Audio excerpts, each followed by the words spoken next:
Vítajte pri tretej epizóde podcastu Martinský hokej. Po mojej ľavici sedí môj kolega Jakub Vaverka. Ahojte. Po mojej pravici sedí nová posila martinských rytierov Marek Viedenský. Ahojte. Ahoj Marek, vítame ťa v Martine. Fanúšikov sme týzovali už pomerne dlhý čas, že príde veľká posila a myslíme si, že tvojim príchodom sme naplnili to, čo sme sľubovali. Si skúsený hráč, reprezentant Slovenska, máš za sebou pôsobenia v zahraničí aj v KHL a touto cestou by som ťa chcel privítať v Martine a môžeš nám na úvod povedať, ako sa zrodil tvoj prestup práve do modro-bielých farieb. Ja sa chcem pozdraviť. Áno, už sme sa dlhšie rozprávali. Jaro mi napísal, či sme sa mohli stretnúť a tak hovorím, že prečo nie. Už som v takom štádiu, kde proste hokej ma ešte stále baví a chcem dosahovať úspechy. Samozrejme mám rodinu, žena je z Martina, takže bolo to také, že prečo nie sa nestretnúť a porozprávať sa. A nejak sme si sadli s Jarom aj s Maťom a tak to vystrelilo, že som nakoniec tu. Ty si pôsobil v uplynulej sezóne vo Zvolene. Mal si... Spišskej Novej Vsi. Spišskej Novej Vsi, stáva sa, áno, ale pamätáme si ťa zo Zvolena, kde si bol dlhé roky, bol si tam lídrom, kapitánom, získal si aj slovenský titul, ale ako hovorí Kalo, pôsobil si v Spišskej Novej Vsi. Mal si aj nejaké ponuky z najvyššej súťaže, alebo mal si viac ponúk možno aj zo zahraničia, z SHL-ky? Čiže prečo práve Martin? Spomenul si manželku?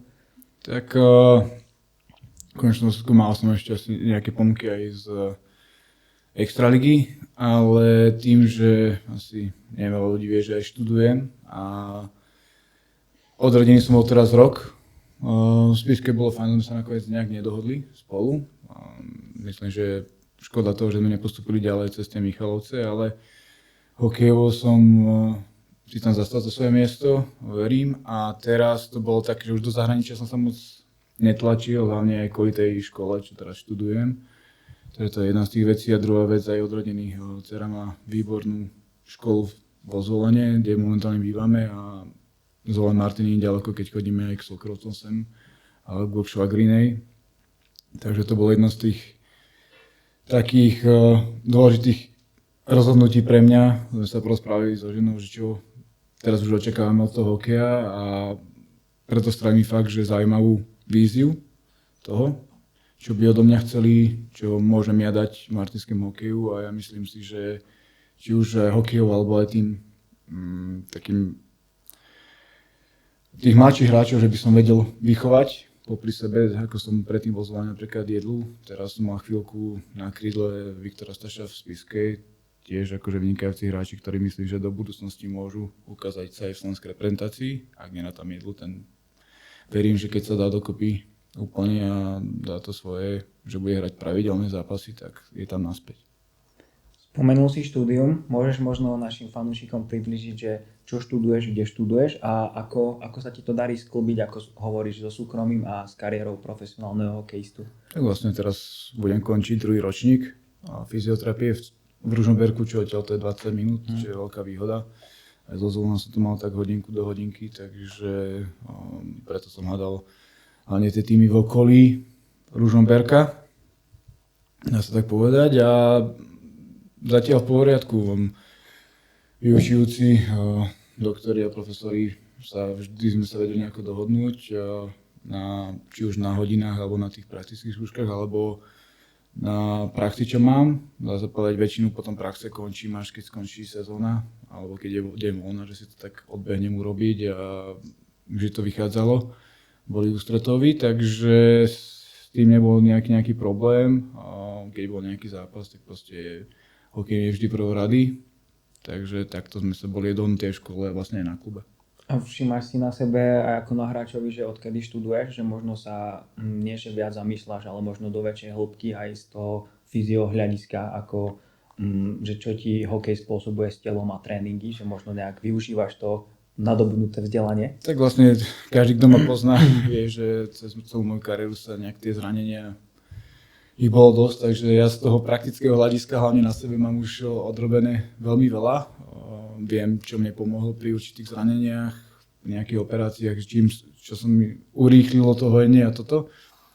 Už teraz sa skôr na tej škole takáto teoretická rovinka sa snažím naučiť proste, čo s čím súvisí a ako.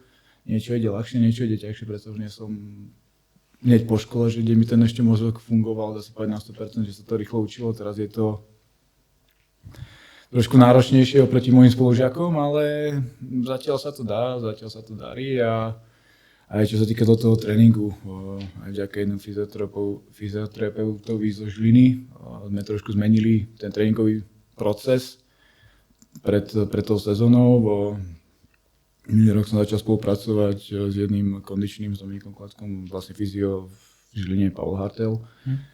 A začali spolupracovať, čo sa týka letnej prípravy a dať to nejako dokopy, že proste už každý vie, že nebudem asi najrýchlejší, ale pokiaľ vydržím moje telo, tak mám čo ukázať to mladie a myslím, že to bolo vidieť teraz túto sezónu v tej extralíge proste aj to tak bolo, že tých zápasov som odhral za posledné doby viac ako zvyčajne a pokiaľ nebude proste niečo, čo nemôžem nejako ovplyvniť svojou prípravou, tak by to mohlo byť, verím, že ďalšie sezóny ešte pred sebou.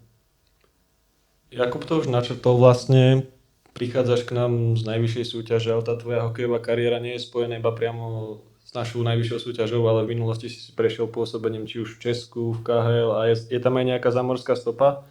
Draftovalo ťa vlastne San Jose, boli tam aj nejaké sezóny v AHL, ale do najlepšej hokejovej ligy sveta si sa nedostal, tak možno toto obdobie, keby si nám trošku priblížil a vlastne prečo prišlo potom to rozhodnutie sa vrátiť naspäť do Európy a zdal si ten boj o tú NHL? Tak ono, neviem, či možno veľa ľudí vie, ale aj nevie. Pre tých, čo nevedia, skôr k tomu znamená, že tá AHL je podľa mňa jedna z tých najťažších súťaží sveta, lebo ako väčšinou hokej je tímový šport, proste bojuješ za tým, ale v tej AHL hrá, dá sa povedať, síce hráš za tým, ale hrá každý za seba, každý sa chce odtiaľ dostať čo najrýchlejšie hore, nie je to tam nejaký medlíze, takže proste tam je to boj. A nie vždy, aj keď hráš dobre, sa proste máš tú možnosť zahrať. Ja som tam prišiel ako z juniorky, keď som podpísal zmluvu, že proste som mal veľa bodov a prišiel som do tej AHL-ky a môžeme povedať, že by tréner miloval Európanov, tak som začal hrávať v 4. peťke s 2 výtkármi. Takže tam získavať body nie je najlacnejšie alebo najľahšie.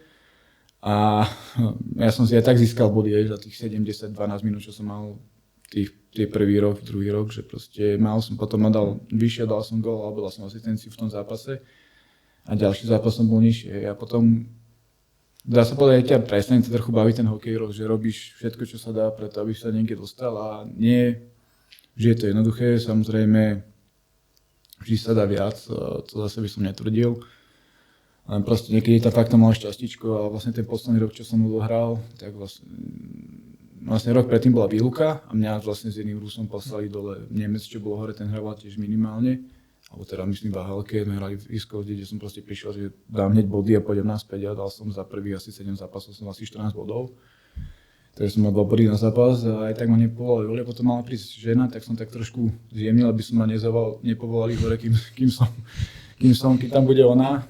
Takže, lebo predsa by to išlo aj, keby to bolo niekde blízko, tak sa dalo len, že v AHL-ke bola vo Ústri, čo bol pri Bostone na východnom pobreží a Iskov bola v ten rok v San Francisku, čo je na západnom pobreží, takže tie letenky tiež hore-dole lietieť. Nakoniec sa dopadlo tak, že keď prišli, hral som asi 2 zápasy, v jednom som dal 2 body, v druhom som dal prvý gól a potom som sa zranil, takže vlastne som bol počas toho celého času, čo tam bol, mi odtrhli bočný väz a bol som zranený, takže na jednej strane si užili, na druhej strane ma nevedeli moc hrať, ale tak ten rok sme sa aj zasnúbili, takže to bolo taká čierešnička. Ten ďalší rok som prišiel od tej AHL-ky alebo som sa vrátil potom, ešte aby som nepredbiehal, začal som zase dávať body, lebo som si užíval ten hokej z tej Iskos, kde som mal proste toho času veľa a veril som, že ten ďalší rok bude taký istý. No, lenže zase prišiel nový rok a zase sme sa vrátili do AHL-ky a zase sme dal 3., 4., 5., žiadne presilovky a proste ma ten hokej prestával baviť. Ja som povedal, že proste, ak chcem ešte ďalej hrať hokej, proste musím nájsť nejakú novú výzvu. Tam som to nevedel, keď ma chceli podpísať znova, teda mali sme tak, že som povedal, že ja už idem do Európy, že proste nevidím v tom zmysel, lebo bola tam aj 1-5, ktorá dávala boli stále a nakoniec povolali hore niekoho úplne iného, takže do tej NHL-ky, tak si hovorím, že tak, keď niekedy si najlepší v týme, tak nie znamená, že ťa budú v tej hre, lebo možno nebude zapadneš tomu trénerovi do toho týmu, takže nevidel som tú cestu. A je pravdou fakt, čo sa aj často hovorí, že niekedy ako keby schválne tréneri testujú týchto hráčov aj z Európy na tej farme, že robia možno nejaké naschvály, ako si aj ty spomenul, že ťa dali do 4. formácie. Ako keby vás chceli otestovať, či zvládnete ten tlak v prechode na NHL, plus v AHL-ke, aj to nám môžeš priblížiť, lebo veľa ľudí to podľa mňa stále nevie, že na väčšinu zápasov sa chodí autobusom, že je to dosť aj logisticky náročná liga, že nie je to ako v NHL, že lietaš všade, máš tam oddych, že je to dosť náročné pre toho mladého hráča dostať sa vlastne do toho prvého týmu v NHL. Tak je to, pokiaľ nie si draftovaný v tých prvých 3 kolách, kedy fakt ťa chcú vychovať, že ti dajú veľa toho času, si nižšie a potom ako sa ukážeš na tom kempe, ak sa ti napríklad zapáčiš tomu trénerovi, čo je v NHL-ke, tak proste ťa pošlú dole a máš veľa času, hej. V AHL áno, niekedy skúšajú, že ako to zvládneš, ale v prvom rade tam to ide proste podľa toho, aké sú tie nastavené, že čo chcú hrať, ako chcú hrať a ako sa darí. Hovorím, že ja som mal zápas, že som dal 2 body a ďalší zápas som hral 4. hej. Proste tam tých hráčov je viacej, 3-4 hráči sú vždy na tribúne, ktoré sa to tam obmienia a keď niekoho pošlú dole z NHL, proste musí hrávať veľa, takže je to náročné, máš pravdu s tým cestovaním, že sa chodí autobus, ale sa chodí zase všade, to nemôžem povedať, že to by bol nejaký dôvod a keby sa ma niekto opýtal, či by som si zase vybral takú cestu, že keby som vedel, že sa neúspiem, tak by som išiel, lebo je to skúsenosť, ktorú človek získa len tým, že tam je, nie, že to počuje. Ten návrat do Európy vlastne, ako sa to rodilo pre ten prestup, v podstate vracal si sa po tých pár rokov v zámori a ako hovoríš, potreboval si nájsť nejaký ten nový reštart, nejakú tú novú iskru a to pôsobenie v tej Európe, čo ti to prinieslo vlastne, v čom sa to zmenilo v porovnaní s tým zámorím a tým bojom o tú NHL? Tak v tom čase ešte keď chodili z AHL hráči, tak už to nebolo taký tovar, ako je napríklad teraz, ide človek z AHL hneď do tých popredných klubov v Európskej líge, proste to berú viac. V tom čase to bolo tiež také, že možno ako sa vyskúša. Teraz sa to zmenilo, či už aj na Slovensku, alebo v Čechách, proste berú hráčov aj z Iskov, čo pre mňa vtedy v tom čase bola liga, kde máš prvú päťku, ktorá hrála pekný hokej, sa tam boli proste bojovníci, hej, keď to mám takto nazvať. A bolo to pre mňa, že vlastne v polke sezóny som sa bavil, myslím, že to boli Košice a Třinec, keď som riešil nejaký ten prestup a Třinec najprv áno, potom, že nie, potom, že nevedia, potom vedia. Bolo také vtipné. A nakoniec to všetko padlo, že tak počkáme, uvidíme, ako dopadne sezóna. V tom čase som sa nejak zranil a išiel som naspäť na Slovensku a v tom čase bol vlastne Vojtek v repre a ja som priletel na Slovensku, že už mám po sezóne a zrazu ma povolali do repre, že tak idem vyskúšať. Nakoniec sa dostal na tie majstrovstvá a po majstrovstvách vlastne tých tímov bolo viac. No a v tom čase vlastne sa mi ozvalo fínske HPK, alebo HPK, lepšie povedané, aby som to neskomolil. A nejak sme sa dohodli, no a to bolo, takže sme sa vlastne dohodli. Už som to išiel podpísať a v deň podpisu mi zavolal agent, že ozvali sa z KHL, vtedy sa Sočí o mnoho vyššou zmluvou. Ale tým, že aký som ja človek, tak som proste povedal, že už som sa dohodol s Fínmi, že proste nejdem to, keď sa náhodou počas sezóny, že sa mi tam nebude dariť a bude sa dariť, čo mu budú chcieť, tak bude to, pôjdem. A v tom čase mal taký problém, že ja som bol draftovaný v Novosibírskom, ale mňa vtedy nechceli podpísať, ale nechceli ma ani predať a vlastne toto Soči bol taký jediný klub, ktorý chcel za mňa zaplatiť akože tomu Novosibírsku v tom čase a som proste povedal, že nie, že idem do toho Fínska, kde sa mi darilo, kde som bol spokojný, asi jeden z najlepších rokov svojej kariéry. Vlastne po tom pôsobení vo Fínsku, ak som si to správne naštudoval, tak si prestupoval práve do spomínanej KHL-ky, avšak nebol to ruský tým, bol to Slovan Bratislava. A tam si strávil niekoľko sezón, možno tie spomienky na to pôsobenie pred bratislavským publikom. Vlastne vtedy sa hovorilo, že ten bratislavský Slovan má byť nejaký základ slovenskej reprezentácie, kde tí najlepší slovenskí hráči by sa mali stretávať. A postupne vlastne strávil Slovan v KHL 6 alebo 7 sezón. Bol si toho súčasťou, tak aké to bolo pre teba hrať takú tú, kvázi tú druhú najlepšiu ligu na svete, s tým, že si ju mohol hrať vlastne u nás na Slovensku? V tom stál som vlastne ten problém, že nemohol som prestúpiť nikde inde do KHL, pokiaľ mi ho nekúpil a už vlastne s tými platmi, čo sa vtedy pohybovali tam v tej KHL, tak nikto to ani nechcel spraviť. Nemal, aj keď v tom Fínsku mal dobré štatistiky, tak ten Slovan mu to, ten ruský klub akože povolil tým, že nebrali ho ako konkurenciu. Tak ja som zišiel tam, že tak dobre, vyskúšame. Tiež som tam prišiel odohrať nejakú časť, len vtedy pán tréner Žiha hovoril, že viem, Máre, že ty by si mal, že všetci by si dal vyššie, ale nie, ty budeš tam, kde si sme boli so Skaldom a Paťom Mušňákom a sa nám tiež darilo, až pokiaľ si ma vlastne Lukáš Kašpar nevypýtal vyššie k sebe, keď sa zranil, myslím, že Venco sa zranil vtedy a odtedy sme hrávali spolu a boli to krásne roky, tiež sa nám to darilo. To lietanie tým, že nemám veľmi rád lietanie, tak bolo pre mňa vždy náročné, ale boli tam hráči, ktorí sa toho bali ešte viac, takže som sa tak jemne som bol dobre, nie som na to najhoršie, že dá sa to. Ale tie roky boli fajn, tá liga bola kvalitná, rýchla, aj keď myslím si, že tá Fínska bola náročnejšia. Ale ma to bavilo a bol to pekný hokej. Tiež ma tam síce prišli nejaké zranenie, ale nebolo to niečo, čo bolo akože strašné. Akorát mrzí ten jeden rok, keď sme sa dostali do play-off a hrali sme proti CSK proste a hokejov sme na nich mali, že proste mohli sme to, aj keď väčšina chalanov už bola myslom niekde na dovolenke. Ale ani tá ruská liga proste by nedovolila, že by sme cez nich prešli.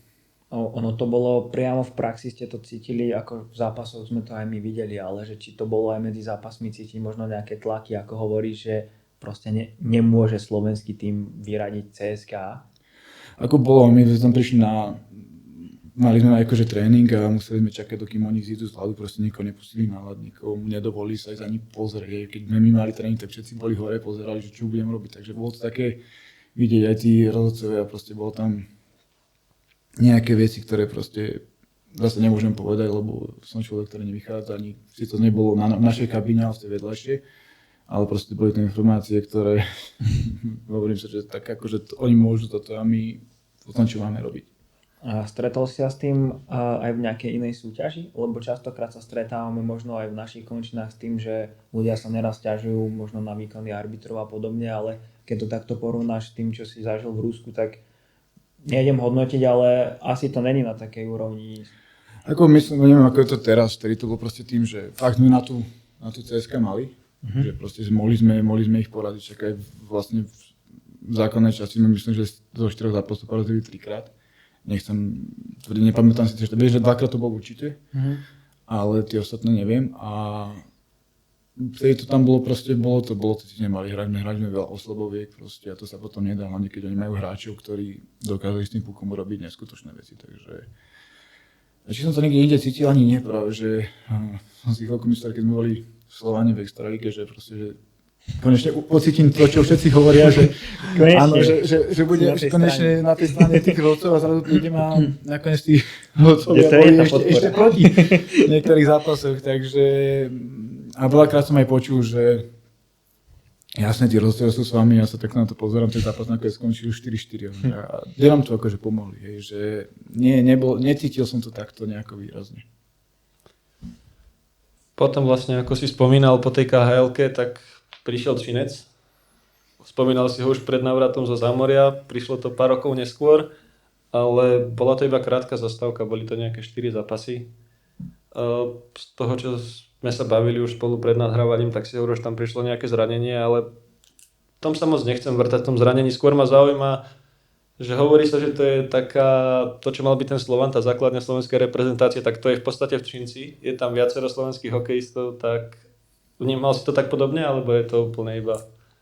Akože porovnať Slovan alebo Třinec, ako to sú dva kluby, ktoré majú zázemie neskutočné. Třinec na to, v akom meste, že tam tých ľudí nie je ako napríklad Bratislava, alebo Praha, alebo Brno, ale tam tí ľudia chodia a majú tam neskutočné zázemie, akože to sa dá fakt porovnať, ako všetci to hovoria, je to pravda, s NHL týmami, že majú tam tí hráči. Neviem, ako je to teraz, ale vtedy to bol proste, tie možnosti, čo tam boli fakt, že dokonalé a Mňa mrzí, že som tam nevydržal dlhšie, ale to bolo proste, sa to nieslo už od Slovana, vlastne od tej olympiády, na ktorú som sa nedostal.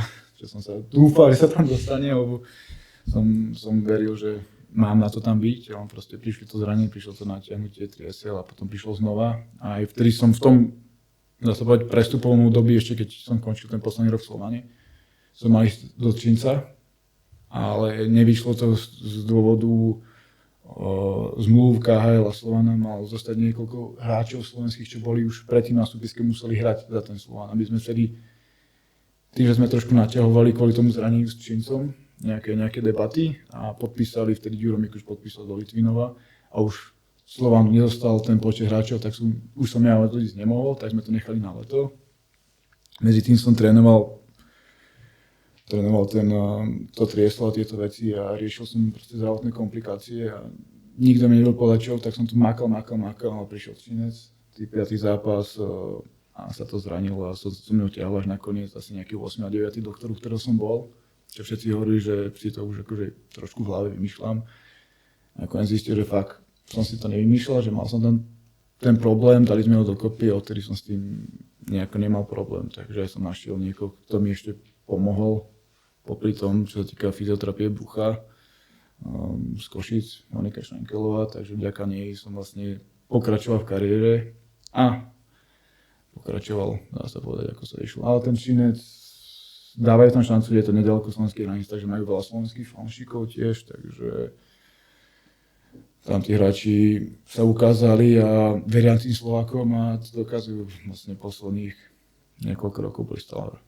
Aj keď nie možno cez sezónu, ale prišlo play-off a sa tam ukázala tá sila ich. Mňa by zaujímalo, spomínať zranenia, bohužiaľ všetci vieme, že sú súčasťou tvojej kariéry. Ako si sa vyrovnával po psychickej stránke so zdravotnými problémami, pretože spomínaš to v rôznych úrovniach tej kariéry a predsa len dostane sa do formy, dostane sa niekde, vyjde prestup, vyjde sezóna, zranenie a taký kolobek toho, že ako si to dokázal zvládnuť, pretože nie je to jednoduché, keď stále sú tam takéto prekážky. Mal som skvelých ľudí okolo seba, ženu, rodičov, potom dceru. A nebolo to ľahké, niektoré zranenia trvali dlhšie, lebo proste už som nie že vzdal, ale keď už sa tretí krát za sezónu dostávate cez letnú prípravu, aby ste znova hrali.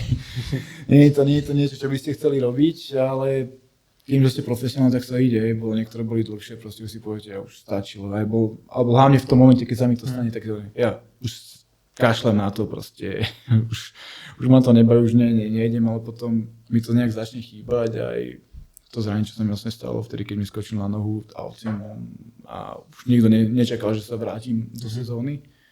Keď mi roztrhol na nohe tie šlachy, ja som si vtedy povedal, že nie, ja ešte sa vrátim na play, že proste určite už proste všetci, nie je šanca. A dali sme to dokopy, že som bol fakt odhodlaný sa dať, takže stále niekde nájdem silu, aby som stále pokračoval a pokiaľ telo bude proste vládať, tak aby som nie, že v budúcnosti už nevládal, alebo že by som bol proste mal nejaké problémy zdravotné, tak to som povedal, že to do takého už štádia by som nešiel, ale pokiaľ to telo bude na takom, že stále bude dať aspoň tých 90% toho, čo som vedel hravať predtým a pomáhal tomu týmu, tak som si povedal, že nie, dovtedy to budem štíriť a budem sa snažiť a budem dávať aj niekedy je to ťažšie, niekedy náročné, ale keď už ja nevládzem, tak zase ma tá rodina podrží. Vlastne touto tému o psychickom zdraví sa dostávame do záveru nejakej tej prvej časti, ktorá bude voľne dostupná. Na záver by sme asi chceli poďakovať partnerom tohto podcastu. Chceli by sme poďakovať Ústavu mediamatiky v Martine, Imke a Parlamentu mladých a ja rovnako ďakujem aj Marekovi, že tu s nami bol. Ešte dáme bonus a ďakujem aj tebe, Kalo. Čiže sa môžeme vlastne posunúť do tej bonusovej časti. Ďakujem, pozdravujem.